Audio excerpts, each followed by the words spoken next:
Ketemu lagi dengan saya di kuliah kita pengantar ekonomi mikro, kuliah ketiga, pola kegiatan perekonomian. Sebelum kita mulai videonya, ada baiknya untuk diklik tombol subscribe-nya agar dapat notifikasi dari video-video saya selanjutnya. Dalam pola kegiatan perekonomian, yang kita bahas adalah pertama uang, perdagangan, dan spesialisasi, kedua pelaku kegiatan perekonomian, dilanjutkan dengan sirkulasi aliran pendapatan dalam ekonomi pasar, selanjutnya mekanisme pasar sebagai pengatur kegiatan ekonomi, dan kegagalan pasar dan campur tangan pemerintah. Sistem ekonomi. Sistem ekonomi adalah sistem pengaturan kegiatan ekonomi. Sistem ekonomi dapat dibedakan menjadi satu, ekonomi pasar adalah perekonomian yang kegiatannya dikendalikan sepenuhnya oleh interaksi penjual dan pembeli. Yang kedua, ekonomi campuran adalah sistem ekonomi yang disertai campur tangan pemerintah. Yang terakhir adalah ekonomi perencanaan pusat, adalah sistem ekonomi yang kegiatannya diatur sepenuhnya oleh pemerintah. Uang, perdagangan, dan spesialisasi. Uang adalah benda yang dapat digunakan sebagai alat pembayaran yang sah. Semakin penting bagi bangsa yang nilai perdagangannya semakin tinggi. Peranan uang tidak terlalu penting bagi perekonomian subsisten. Spesialisasi dan perdagangan. Adanya uang sebagai alat untuk tukar-menukar akan melancarkan perdagangan. Perdagangan yang bertambah lancar akan memberikan perangsang bagi masyarakat untuk meningkatkan spesialisasi dalam pekerjaan-pekerjaan yang sesuai dengan keahlian mereka. Perekonomian subsisten. Apa itu perekonomian subsisten? Maksudnya adalah produksi yang memenuhi kebutuhan sendiri. Ciri-cirinya adalah sebagai berikut. Unit produksi terutama dari keluarga petani tradisional. Penggunaan teknologi sangat sederhana. Produktivitas rendah dan produksi hanya cukup untuk menopang hidup dengan tingkat yang sederhana. Output dari industri sangat sedikit. Peranan uang kurang diperlukan.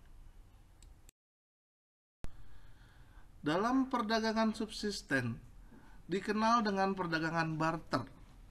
Dalam perdagangan barter harus terdapat dua keinginan yang saling berkesesuaian, yang dinamakan kesesuaian ganda dari keinginan atau double coincidence of wants. Seorang ingin menukar barang yang dihasilkan dengan suatu barang lain.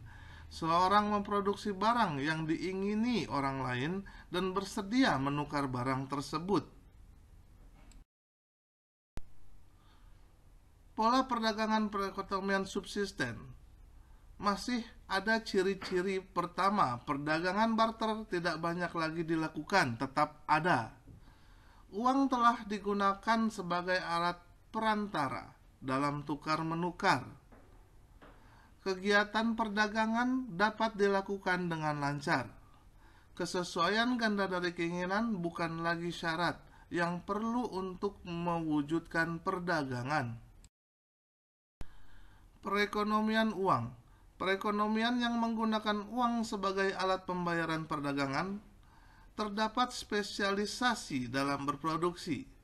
Produktivitas dan produksi tinggi sehingga terjadi surplus di tingkat produsen. Diperlukan pasar untuk menampung surplus produksi. Peranan uang menjadi sangat penting. Itu adalah ciri-ciri dalam perekonomian uang.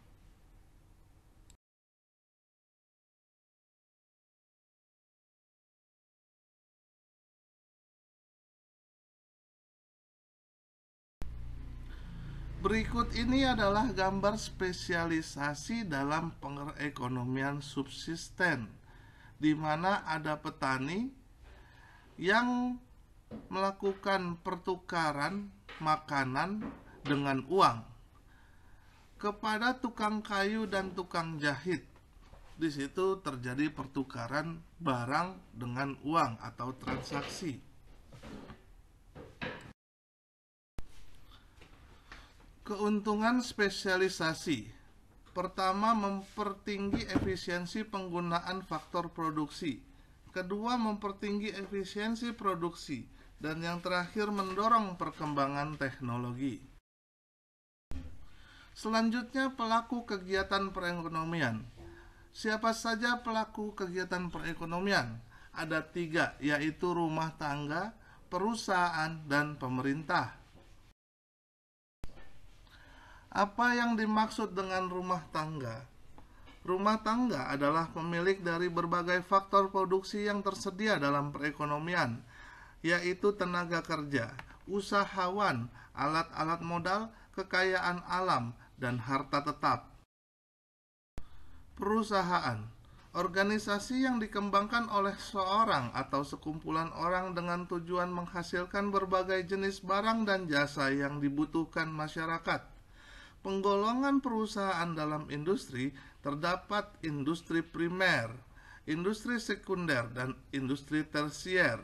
Industri primer adalah perusahaan yang mengolah kekayaan alam dan mengeksploitasi faktor produksi yang disediakan oleh alam, antara lain pertambangan, eksploitasi hutan, dan sebagainya.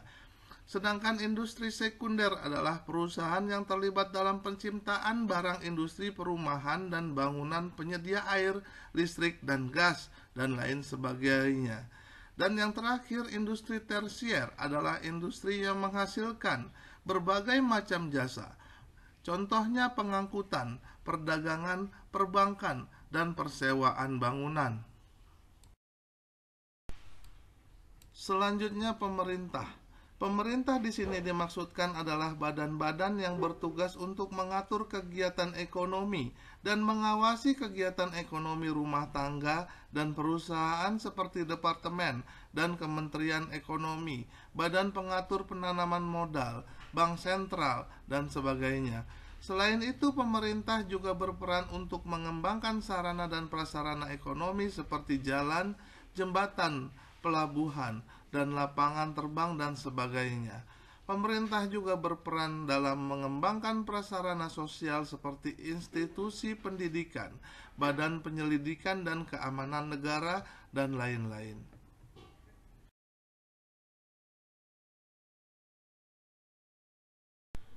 Berikut ini digambarkan mengenai sirkulasi aliran pendapatan. Di sana ada perusahaan dan rumah tangga. Dan terjadi pertukaran antara faktor produksi, gaji, bunga, sewa, dan laba, serta barang dan jasa, serta pengeluaran belanja.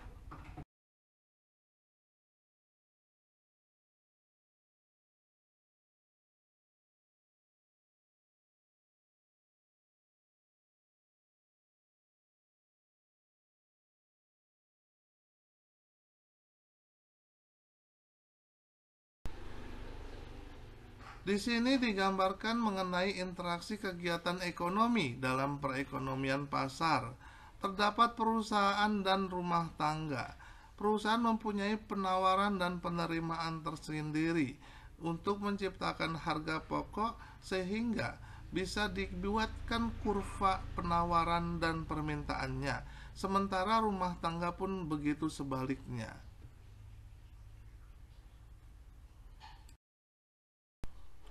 Kebaikan mekanisme pasar. Pertama, pasar memberikan informasi yang lebih tepat. Pasar merangsang penguasa untuk mengembangkan kegiatannya. Selanjutnya, pasar memberi perangsang untuk memperoleh keahlian modern. Selanjutnya, pasar menggalakkan penggunaan barang dan faktor produksi secara efisien. Dan terakhir, pasar memberikan kepada masyarakat untuk melakukan kegiatan ekonomi.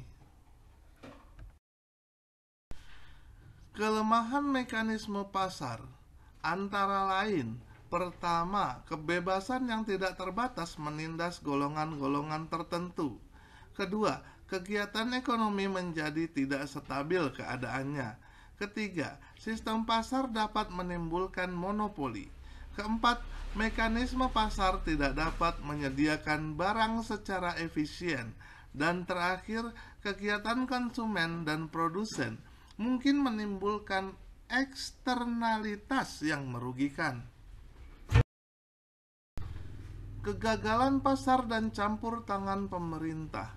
Tujuan campur tangan pemerintah pertama untuk menjamin agar kesamaan hak untuk setiap individu tetap terwujud dan penindasan dapat dihindarkan. Yang kedua, menjaga agar perekonomian dapat tumbuh dan mengalami perkembangan yang teratur dan stabil. Mengawasi kegiatan-kegiatan perusahaan agar tidak menjalankan praktik monopoli yang merugikan. Menyediakan sarana dan prasarana bersama. Dan terakhir, mengawasi agar eksternalitas kegiatan ekonomi yang merugikan masyarakat dihindari atau dikurangi masalahnya. Bentuk campur tangan pemerintah adalah sebagai berikut. Pertama, membuat peraturan-peraturan, contohnya dengan perundang-undangan dan keputusan-keputusan lainnya. Yang kedua, menjalankan kebijakan fiskal dan moneter untuk mengontrol inflasi dan devaluasi. Yang terakhir, secara langsung menjalankan kegiatan ekonomi, yaitu dengan membuat sumber daya yang murah atau menjual sumber daya alam yang murah seperti bensin, listrik, air, dan sebagainya. Masalah-masalah pokok setiap perekonomian.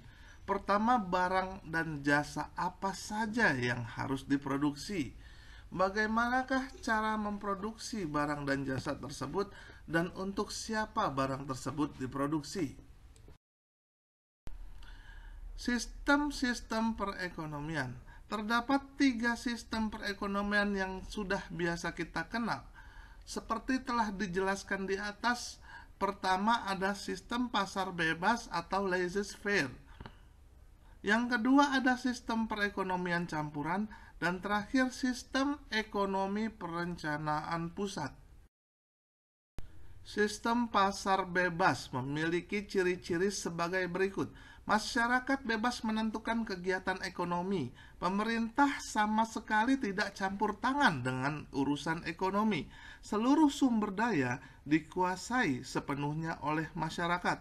Masyarakat bebas menentukan jenis usaha dan pekerjaannya. Sistem ekonomi campuran. Sistem ekonomi campuran adalah sistem ekonomi yang dikendalikan dan diawasi oleh pemerintah, tetapi masyarakat masih mempunyai kebebasan untuk menentukan kegiatan ekonomi yang diinginkannya. Sistem ekonomi perencanaan pusat memiliki ciri-ciri pemerintah menjawab dan menyelesaikan pertanyaan tentang barang apa dan dalam jumlah berapa yang diproduksikan. Ekonomi pasar akan menghasilkan pengangguran dan ketidakadilan. Kegiatan usaha yang dijalankan pemerintah akan berjalan lebih efisien. Quotes for today. Satu-satunya cara untuk melakukan pekerjaan hebat adalah cintai apa yang Anda lakukan. By Steve Jobs, 1955 until 2011. Demikian kuliah kita hari ini. Semoga bermanfaat buat kita semua. Keep safe and stay at home. Maju terus pendidikan Indonesia. Salam sukses selalu dan salam sehat selalu.